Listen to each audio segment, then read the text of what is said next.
শোনাচ্ছি। ঘটনাটি 1966 সালের দিকে আমার বাবার সাথে ঘটে, সম্পর্কে যিনি আমার দাদু হন, বাবার চাচার সাথে ঘটে। এইবারের ঘটনাটা আমার বাবার কাছ থেকে শোনা, যদিও ঘটনাটি বড়, আমি যথাসম্ভব ছোট করে গুছিয়ে লেখার চেষ্টা করছি।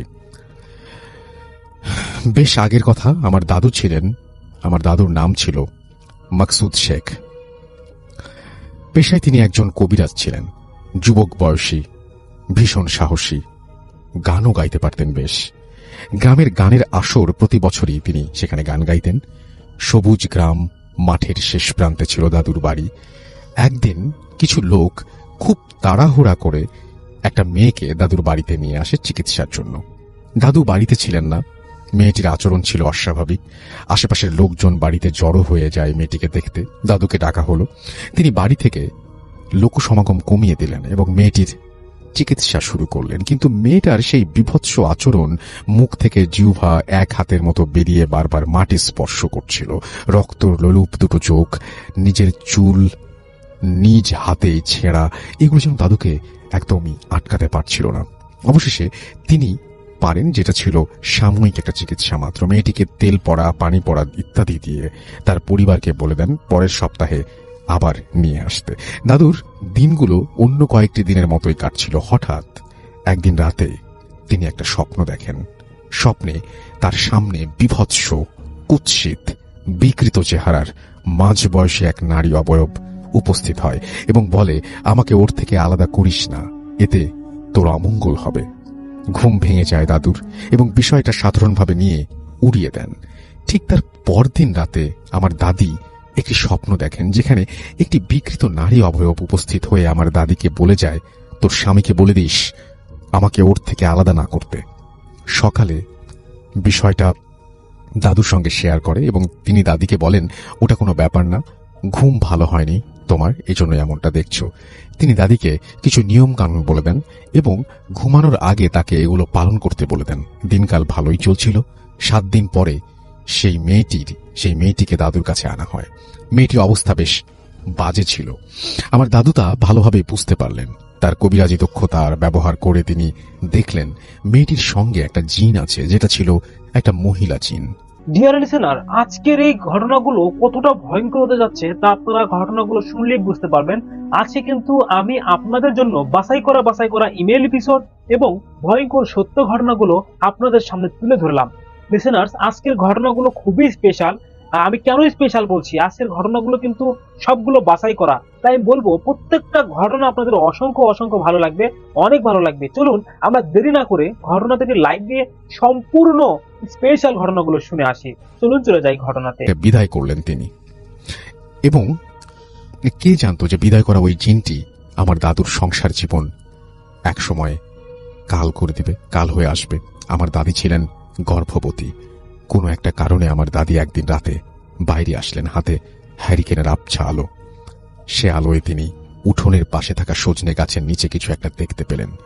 গোয়ালের গরুটুরু হতে পারে ভেবে তিনি একটু কাছে এগিয়ে দেখার চেষ্টা করলেন। কাছে গিয়ে তিনি যা দেখলেন এর পেছনে কোনো যুক্তি খাটে না।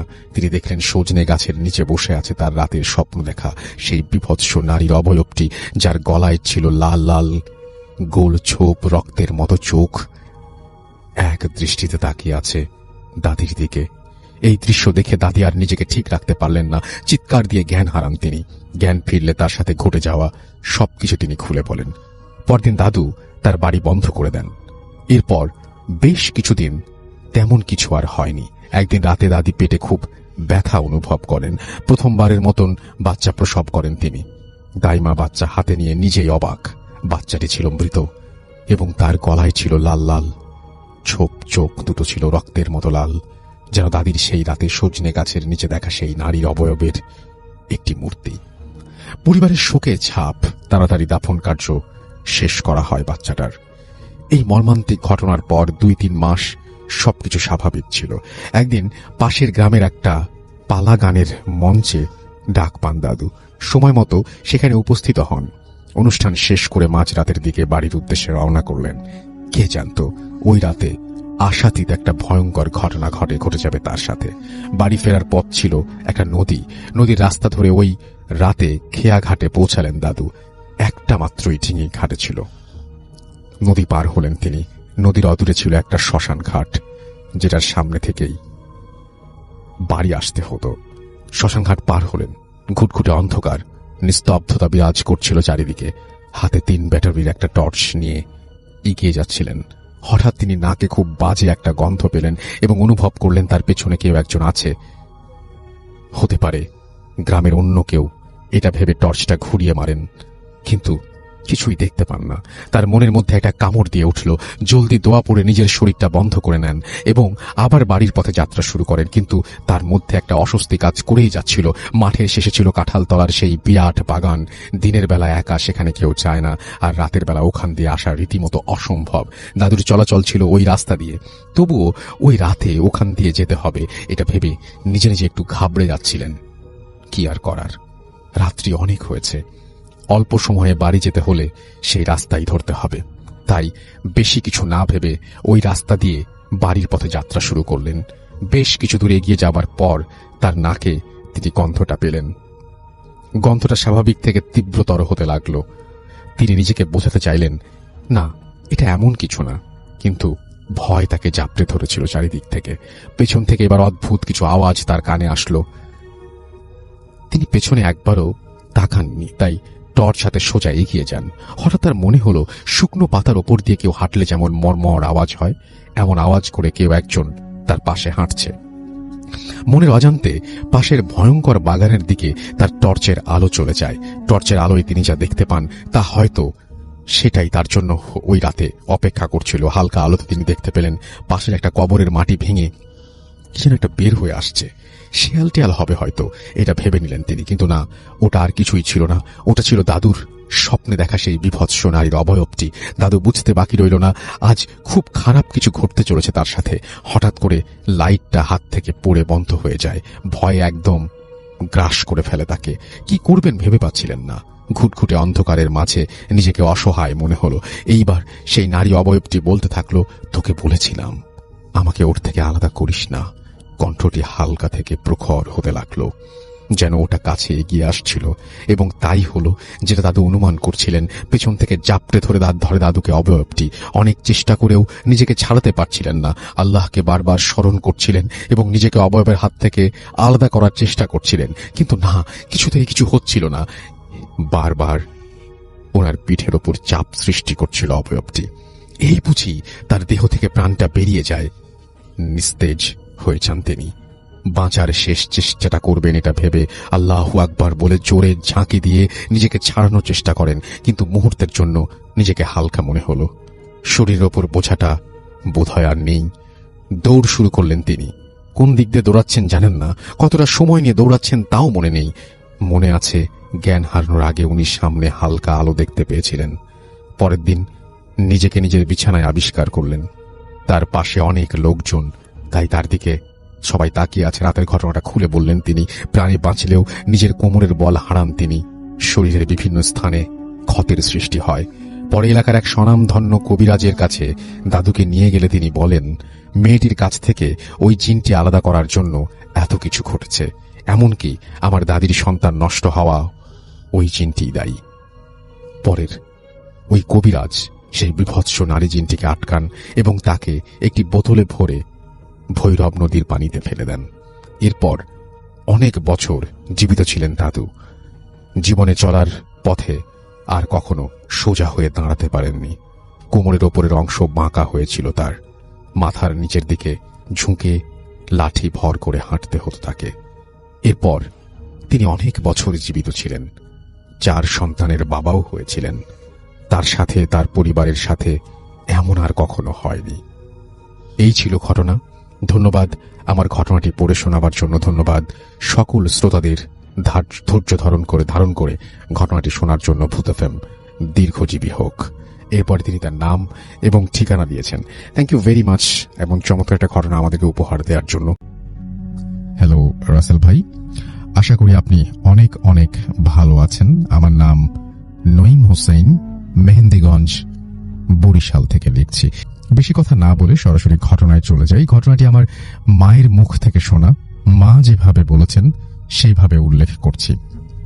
ঘটনাটি বরিশাল জেলার মেহেন্দিগঞ্জ থানার কোনো এক গ্রামের। তখন সময় ছিল 1990 সালের দিকে। বর্ষাকাল, চারদিকে বর্ষায় খাল, বিল, পুকুর, নদী পানিতে পরিপূর্ণ ভরা। আমাদের বাড়ি থেকে কিছু দূরে ছিল নদী।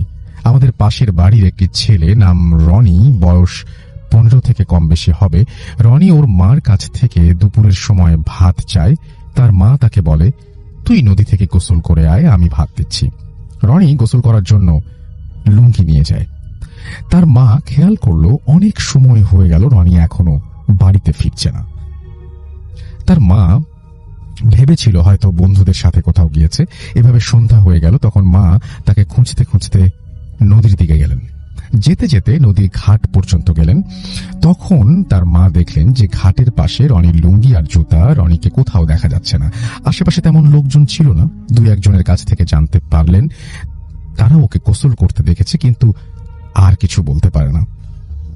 সে তখন হতাশ হয়ে চারিদিকে মানুষ দিয়ে খুঁজে, জেলেদের মাধ্যমেও খুঁজে অনেক চেষ্টা করেও শেষ পর্যন্ত পেল না। তারা বুঝতে পারছিল না যে কি করবে। রনির মা ওই দিন রাতে স্বপ্নে দেখেন কালো একটা অবয়ব, ভালো করে চেহারাটা দেখা যাচ্ছে না, তাকে বলছে, তুই চিন্তা করিস না, তোর ছেলে আমাদের কাছে ভালো আছে। অবয়বটার কাছ থেকে একটা গন্ধ আসছিল। তার মা ঘুম থেকে জেগে উঠে তখনও ওই গন্ধটা পাচ্ছিল। পরদিন সকালে স্বপ্নের কথাটা তার বাবার কাছে শেয়ার করে। তারা তখন সিদ্ধান্ত নিল পাশের এলাকার এক তান্ত্রিক এসেছে, তার কাছে যাবে। বলে রাখা ভালো, তান্ত্রিকের শখ ছিল জিন পরীদের তার বশ করে রাখা। ওই দিন রাত্রে তান্ত্রিকের কাছে তারা গেল। তান্ত্রিক তাদেরকে দেখেই তাদের অসুবিধার কথা বলে দিল। তারা শুনে অবাক হয়ে গেল। তান্ত্রিক আরো বলল, তোর ছেলের যখন নদীতে একা গোসল করতে ছিল তখন ওই জায়গা দিয়ে একটা দুষ্টু পরী যাচ্ছিল। তখন তোর ছেলেকে ওর পছন্দ হয় এবং সাথে করে পরী মহলে নিয়ে যায়। তারা তান্ত্রিককে জিজ্ঞাসা করে, ওকে কি আমরা ফিরে পাবো না? তান্ত্রিক বলে, একটা উপায় আছে, তবে ওই কাজটা করতে অনেক সাহসী মনের মানুষ লাগবে। রনির বাবা বলেন, যত কঠিন কাজ হোক আমি আমার ছেলের জন্য করব। তখন তান্ত্রিক তাদেরকে একটা কালো হাড়ের টুকরা দিল আর বলল, সামনের অমাবস্যা রাত্রে দ্বিপ্রহরের সময় সম্পূর্ণ খালি হাতে এই হাড়ের টুকরোটা ওই নদীর ঘাটের পানিতে একা গিয়ে ফেলে আসতে হবে। আর হ্যাঁ, এ কথা কাউকে বলা যাবে না, বললে তোদের অনেক ক্ষতি হবে। তারা হাড়ের টুকরোটি নিয়ে বাড়ি চলে গেল। ওই দিন রাতে স্বপ্নে দেখে ওই কালো অবয়বটি তাকে বলছে, তোরা তান্ত্রিকের কথা শুনিস না, তোদের অনেক ক্ষতি হবে। এভাবে প্রায় রাতে এই স্বপ্ন দেখে। তারা সিদ্ধান্ত নেয় তাদের ছেলের জীবনের জন্য তাদের সব ক্ষতি মেনে নেবে।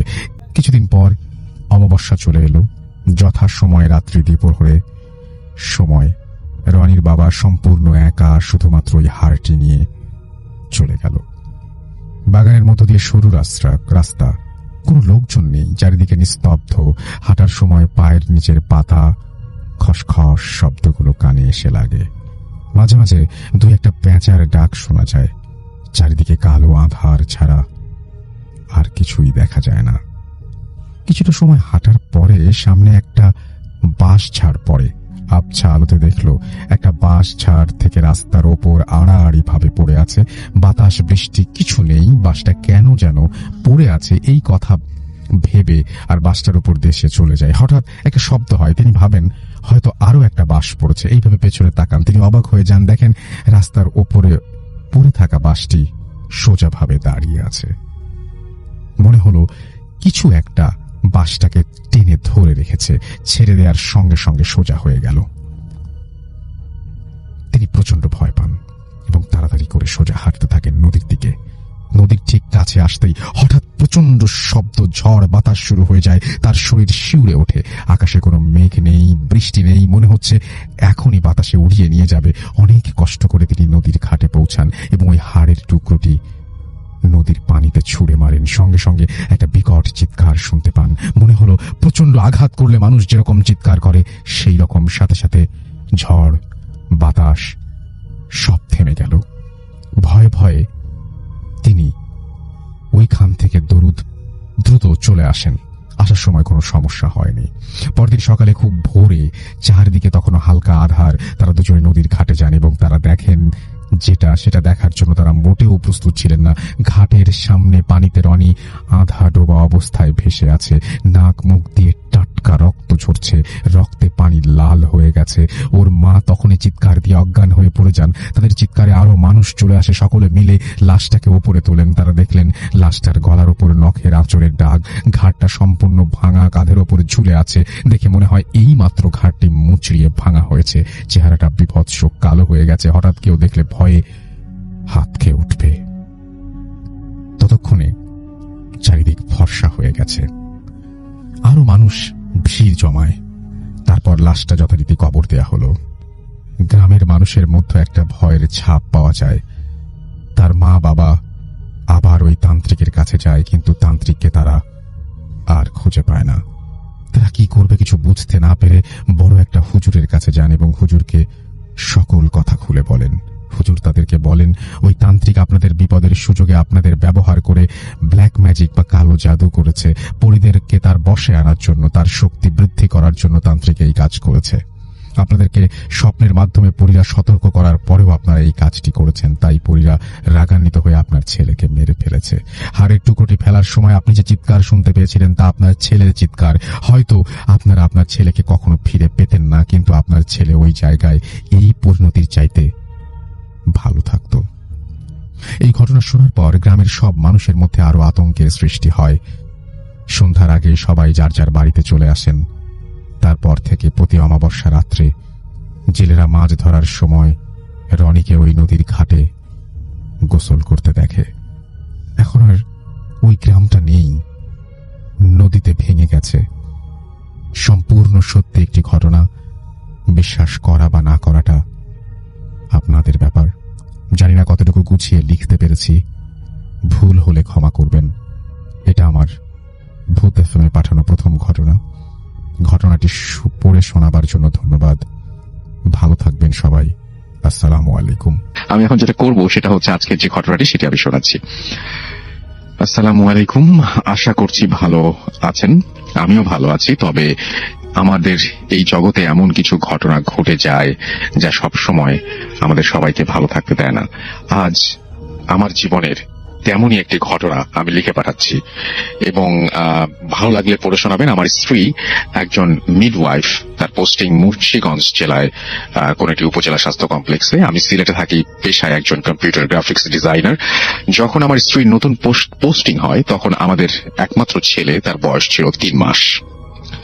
সেই 3 মাসের ছেলেকে নিয়েই আমার স্ত্রী চাকরিতে যোগদান করেন এবং তার মাকে অর্থাৎ আমার শাশুড়িকে নিয়েই হাসপাতালের কোয়ার্টারে থাকেন। চাকরির সুবাদে আমি আমার বাড়িতেই থেকে যাই। আপনারা তো জানা আছে যে মিডওয়াইফদের মাসে কয়েকটা নাইট করতে হয়। ঘটনাটা তেমন একটা নাইটের। গত রোজার ঈদের ছুটিতে আমি মুন্সিগঞ্জ চলে যাই স্ত্রী পুত্রের সাথে ঈদ করার জন্য। আমি যেই দিন যাই আমার শাশুড়ি হাসপাতালের কোয়ার্টার ছেড়ে তার বাড়িতে চলে যায়। সাধারণত আমার স্ত্রী নাইট ডিউটির সময় আমার শাশুড়িকে সঙ্গে নিয়ে যেত, কিন্তু উনি সেদিন উনি না থাকায় আমাকেই সঙ্গে যেতে হয়। যাওয়ার কারণ কোন রোগী যখন আসে তখন তাকে বাচ্চাটাকে রাখা লাগে, আর যখন কাজ থাকে না মিডওয়াইফদের জন্য নির্ধারিত রুমেই বসে থাকে বা ঘুমিয়ে থাকে। রাত আনুমানিক 2টা আমিও আমার স্ত্রী ছেলের সাথে খেলা করছি। আমার কেন যেন মনে হচ্ছে পড়েছি আমি মনে হয়। যাই হোক, ঠিক তখন একজন লেবার পেইন নিয়ে হাসপাতালে আসে। আমার স্ত্রীর কাজ হচ্ছে সেই রোগীর ডেলিভারি করা। আমার কাছে বাচ্চা রেখে আমার স্ত্রী তার কাছে চলে যায় এবং স্ত্রী যাওয়ার পরেই বাচ্চাটা কান্নাকাটি শুরু করে। কোনোভাবেই বাচ্চা সামলাতে পারছিলাম না, তাই একটু হাঁটাহাঁটি করছিলাম। হাসপাতাল ঘরে ছিমছাম নীরবতা, কোথাও কোনো লোকজন নেই। হালকা শব্দ ভেসে আসছে, রোগীদের কাতরানোর আওয়াজ। বাইরের ল্যাম্প পোস্টের আলো আসছে করিডোরে। আমি বাচ্চাটাকে কোলে নিয়ে সেই আলোতে হাঁটছি আর শান্ত করার চেষ্টা করছি। হঠাৎ দেখি একটা সদ্য প্রসব হওয়া বাচ্চা হালকা গুগু শব্দ করে উল্টো দিক থেকে আসছে। তার নাড়ি ভুঁড়ি এখনো কাটা হয়নি, নাড়ি কাটা হয়নি। সে যেই দিক দিয়ে আসছে রক্ত ভেসে যাচ্ছে। এত রাতে এত ছোট বাচ্চা এখানে থাকা অসম্ভব। এইটা দেখেই আমার মনে হচ্ছিল আমার প্রাণ পাখি কোথায় বের হয়ে যাবে। কেন জানি না তখন এত অশান্তি লাগছিল বলে বোঝাতে পারবো না। এক দৌড়ে রুমে ঢুকে দরজাটা বন্ধ করে দিলাম এবং দরুদ পড়া শুরু করে দিলাম। এবং চারিদিকে যখন আমি দেখি যে ছোট ছোট একজোড়া পা দেখা যাচ্ছে, পায়চারি করছে রুমের চতুর্দিকে। একটু পরে দরজায় নক হতেই দৌড়ে দরজাটা খুলে দিলাম। ভাবলাম হয়তো ভাবলাম হয়তো আমার স্ত্রীকে খুঁজছে। দরজাটা খুলে আমি শক্ত হয়ে গেলাম। দরজায় একজন মহিলা রক্তে একটু পরে দরজাতে টকটক করে আওয়াজ হলো এবং আমি ভাবলাম যে আমার বউ নয়তো রোগীর কাছে মানে কোনো একটা লোক এসছে। আমি দরজাটা খুলে দিলাম এবং শক্ত হয়ে গেলাম। দেখি একজন মহিলা রক্তে লাল হয়ে গেছে তার শরীর। আমার দিকে তাকিয়ে হাসতে হাসতে বলল, আমার বাচ্চাটাকে দেখেছেন? এদিক দিয়ে এসেছে। আমার বুঝতে বাকি রইল না মহিলাটি কোন বাচ্চার কথা বলছেন। আমি তখন কথা বলতে পারছি না, চিৎকার দিতে পারছি না, শুধু মনে হচ্ছে আল্লাহকে ডাকছি আর বলছি, আল্লাহ আমার বাচ্চাটাকে হেফাজত করো। মহিলা আবার হাসতে হাসতে শুধু বলল এবং হাসতে শুরু করলো এবং কোথায় যেন মিলিয়ে গেল। একটু পরে আমার স্ত্রী এলো এবং বলল যে ডেলিভারি করলাম, সেই বাচ্চার মা দুজনই মারা গেছে, কাউকে বাঁচানো যায়নি। আমি তখন আমার সাথে ঘটে যাওয়া ঘটনাটা স্ত্রীকে বলতে যেও বলতে পারলাম না, কারণ প্রথমত আমার স্ত্রী ভয় পাবে, দ্বিতীয়ত আমি হয়তো আর না গেলেও হবে, কিন্তু আমার স্ত্রীকে যেতে হবে সেখানে প্রতিনিয়ত। কিন্তু সেই রাতের ঘটনা কেন ঘটলো সবকিছু আমার কাছে আজকে অজানা হয়ে গেল। এই ছিল আমার ঘটনা।